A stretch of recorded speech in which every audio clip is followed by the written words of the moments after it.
I've recognized, I would have had to have black skin or horns or something for him to even realize that I wasn't just some other French person staying in this hotel. So I don't know why he was nice to me, because I was a little kid with curly hair. And maybe he had a baby sister at home, or who knows. But now I'm going to get tearful again. I sort of thank that soldier, because when I first came to New York, people were saying the most horrendously awful things, and the kids were in the streets singing, "Whistle while you work, Hitler is a jerk, Mussolini is a meanie, and the Japs are worse." And I had a neighbor who lived exactly in the same apartment but 2 floors down, who came up to me one day and said, "Do you hate the Germans?" And I looked at her. Now, mind you, I was somewhere between 7 and 8 years old. And I looked at her and I said, "No, some Germans are good and some Germans are bad." And she looked at me with loathing undisguised and said, "Well, then why don't you just go back to where you came from?" And I, when I got to be older, I thought, well, now, how did I grow up having such a reasonable attitude? And I think it was partly my family history and the realization about, that people just fight on whosever side they happen to be living in. I think it was partly my brother, who I think was very reasonable. But I think it was also my experience with that young German soldier, that he just seemed, he was such a kid, and he was, and he was nice, and he was nice to me, and so in a way I've always kind of been a little grateful to him. We're now overrun by the Germans in a small town, and the question is what to do next. First of all, when the Germans overran it, it was just about 4 or 5 days before the armistice was concluded.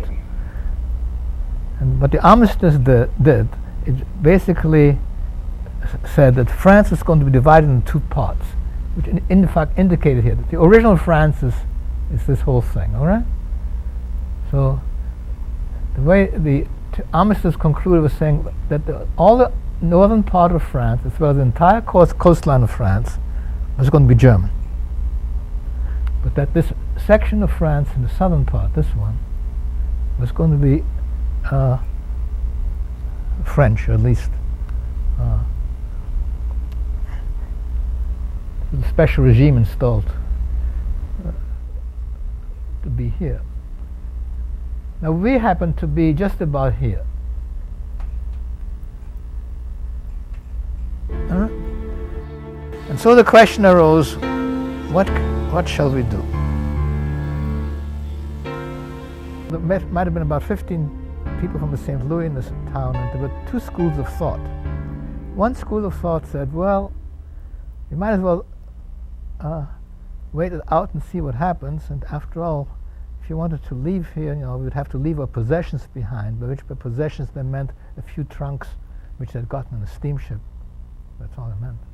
Another school of thought said we ought to try to see to what extent we could not flee, and would it be a possibility of fleeing from the occupied part of France into the unoccupied part of France. Now I myself had very strong feelings on the subject. I felt we should go to southern part of France. Try to. The trouble, of course, we didn't have the faintest idea how to do it. Okay? But nevertheless, it seemed that just staying there, surrounded by Germans on all sides, was not the ideal thing to do. Anyhow, the net result was that there was some people stayed behind, and a small group of people, including us, decided to leave. And so we didn't quite know what to do, but we said, well, let's pick up, just leave with a small suitcase, that's it, And so late at night we left and took a train and said, we'll first go to this nearest big city above the frontier, and then once we're there we can find out how we can get across the frontier, but that's the first step. So we took a train, arrived in the morning in the city above, which was Poitiers, so called, and then decided to see what could be done. Well, the fortunate thing was that this was just about 4 or 5 days after the armistice was concluded. Those things were very disorganized, which was very useful to us. And so we found out that because of disorganization, the city hall still was in French hands. The Germans hadn't taken over the city hall. So we found out also that it might be possible to get a pass, a laissez-passer, at the city hall. So a few of us went over to the city hall, and there was an employee, a French employee, with a stack of papers, and she was giving out laissez-passer, which means permissions to cross the frontier. So one of the women in our group said, well, I would like to get a laissez-passer to go to southern France because my husband is there and I'd like to join him, which was absolutely true. And so the French employee filled out one of these forms. And then she turned to my mother, pointed to my mother, and said, send this through for this woman, which was an absolute lie, of course. And the employee carefully wrote out another one, gave it to us. And so we now had, all of a sudden, laissez-passers. And so what we could do the next day, with fear in our hearts, we just took a train and crossed the border, and by golly, this laissez-passer was fine, and so we could pass and arrive in southern France. So it was really, in some sense, by accident, remarkably easy to do that, and primarily because things were still so disorganized. So we arrived in southern France, just about here, someplace, in a city called Limoges. Now, Limoges is a city famous for its porcelains. It's also a city ordinarily about 100,000 people.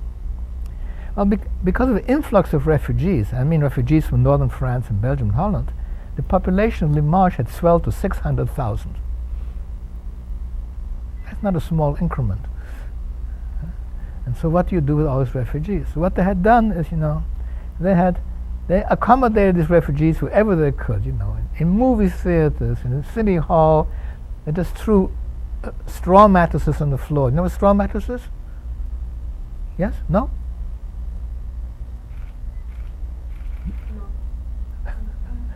A straw mattress is just a bag filled with straw. Okay? When you lie on it, it's softer than ground. Okay? And that's a straw mattress. Okay? So they had straw mattresses all over the place, City hall and whatnot, and you could just sleep there. Well, better than nothing. So for a couple of days we slept in City Hall, and then they said, well, you have to get out of here, but we suggest you might go to the circus. You know what a circus is? Now, a circus is, in Europe, a circus is a permanent structure, an amphitheater, but not a tent. It's permanent, okay? And so we went to the circus. We were put up in a circus bleachers, which were all stone seats, and we were each given these blankets, which, by the way, I still have. I used to have 2 of them, but I lost one. I don't know how that happened, but I still have one of these blankets.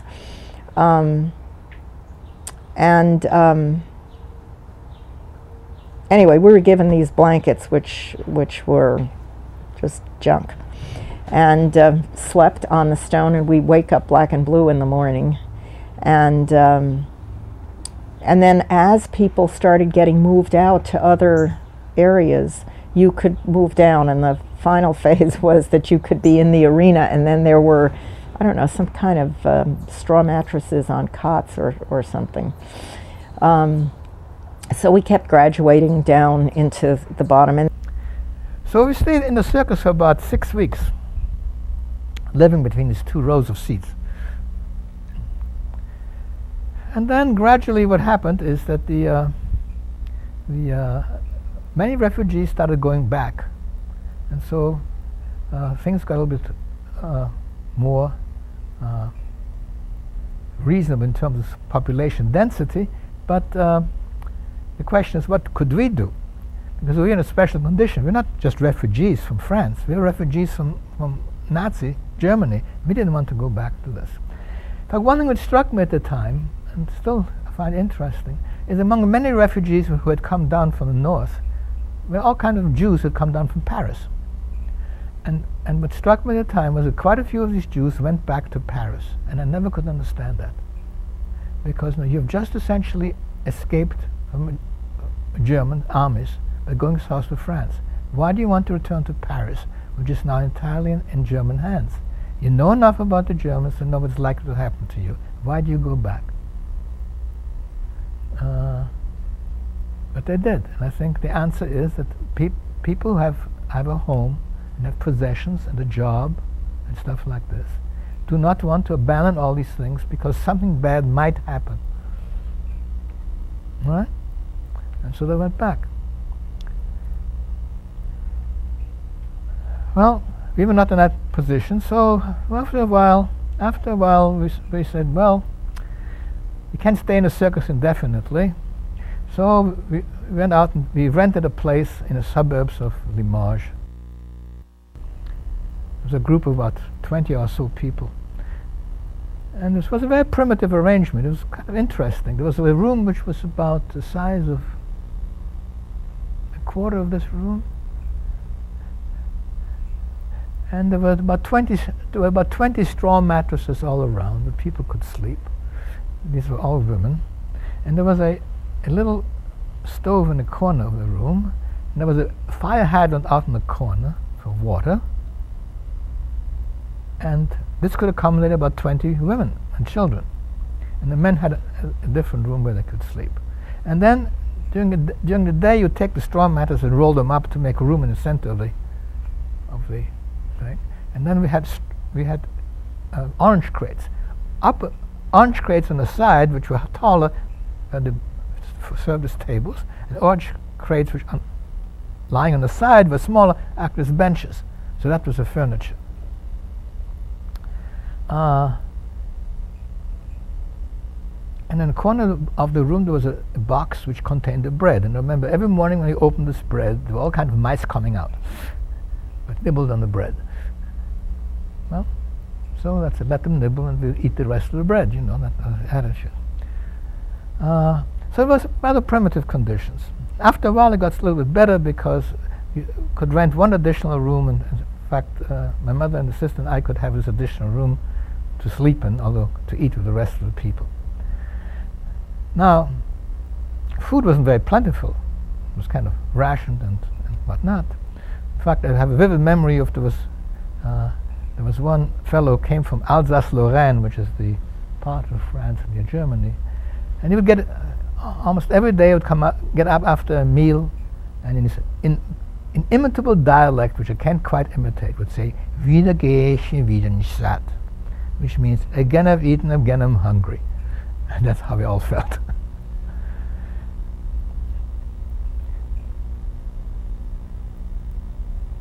Well, there were other nice things about this place. I have a vivid memory of the toilet facilities. When you went out, you had to go to the toilet, you had to go outside the building, go around the corner, and go on the other entrance on the other side.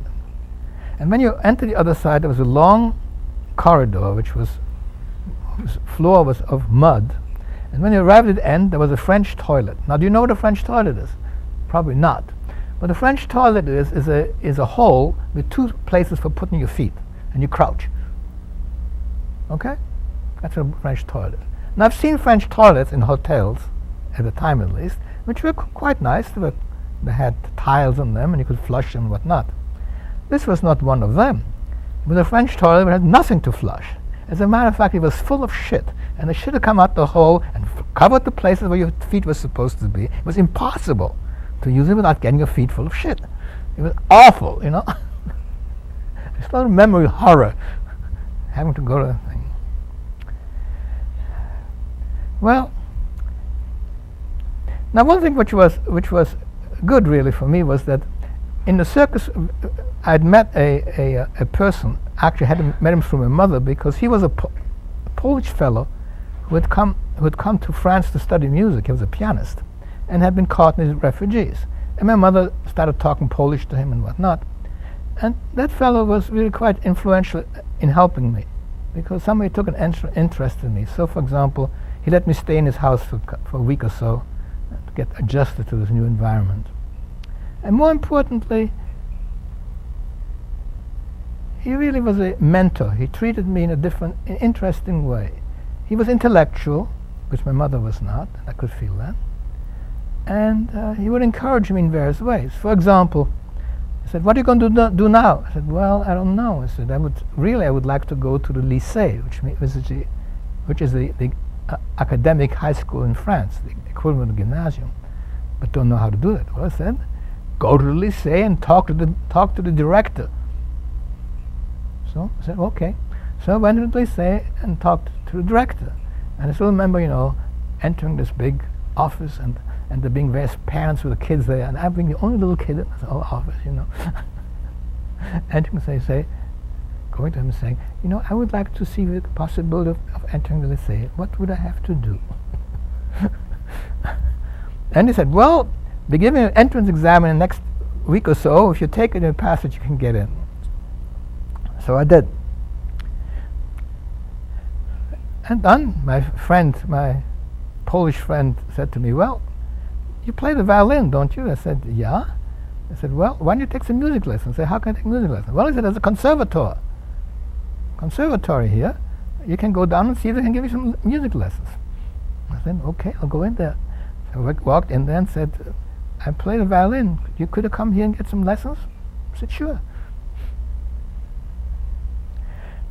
So the net result was, these were very primitive conditions, but nevertheless, because I was going to school, by this time I knew French almost perfectly, and was kept very busy, this was probably the happiest year in my childhood, believe it or not. But food was scarce, and often we were quite hungry, and it was rationed. I remember the ration. It was 1 egg per person per month. Well, once we went out to get a monthly ration, and all the 3 eggs we picked up were rotten.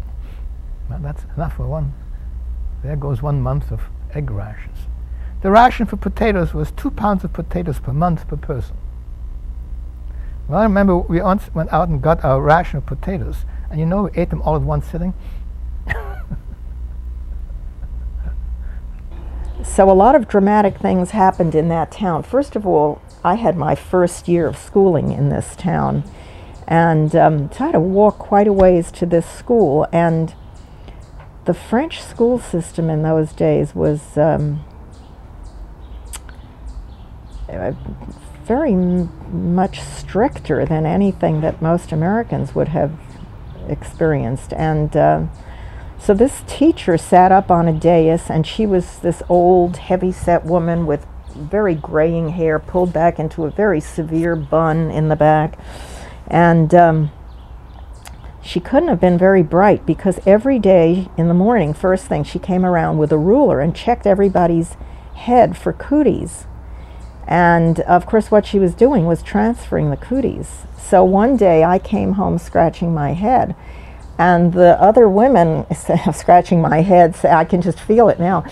The other women were absolutely panic-stricken that, because we were sleeping in such close quarters, and so they were actually somewhat not not very nice about this. But I got taken out to a hydrant, and I got first I got my head washed with benzene. I don't know where the hell I got it, but the benzene, and then just washed with this, I don't know, laundry soap or something a bazillion times.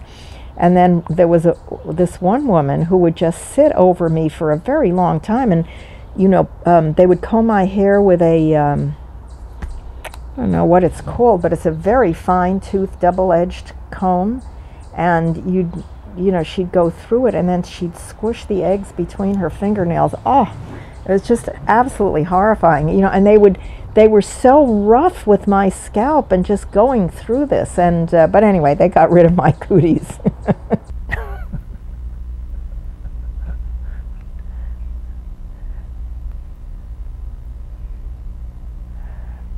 So